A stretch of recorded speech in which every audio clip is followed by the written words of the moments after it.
তো hello everyone, আমি রাজ আর নতুন একটা ভিডিও নিয়ে চলে এসেছি। তো সকাল সকাল কাজে যাবো বলে রেডি হয়ে গেছি আর কাজে যাওয়ার জন্য আমি বেরিয়ে পড়েছি। আজকের আমাদের একটু কাজটা মুশকিলের কাজ আছে, কারণ ক্রেনে করে মাল নিয়ে গিয়ে তারপর আমাদের কাজ করতে হবে।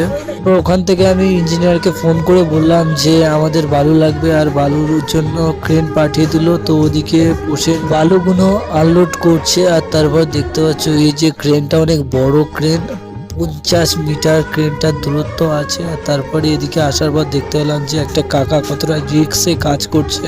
আমি জানি না ওই কাকাটা সেফটি ছাড়াই কাজ করছে, সেফটি গার্ড দেখলে ওনাকে অনেক ফাইন করবে। আর তারপর ওখান থেকে আমরা রুমের মধ্যে চলে এসেছি কাজ করার জন্য। আর আজকের আমাদের কাজ হলো এটাই, এসব কলমগুলো ঢালা হবে, ওর গায়ে মশলা দিতে হবে, নাহলে কংক্রিট বেরিয়ে যাওয়ার চান্স আছে। তো ওই জন্য করে আমাদের আজকেরই এখানে কাজ পড়েছে। তারপর কিছুক্ষণ পরে আমাদের খাওয়া দাওয়ার সময় হয়ে গেছিল আর আমরা রুমে চলে আসি। তো রুমে চলে আসার পর যেখানে আমরা খাওয়া দাওয়া করি ওর চাবিটা পাওয়া যাচ্ছে না। আমাদের এখানে যে কাকাটা রান্না করে উনি কোথায় চাবি রেখেছে খুঁজে পাচ্ছে না। এদিকে আমি চাবি খুঁজতে থাকি। তোমার ভিডিওটা লাইক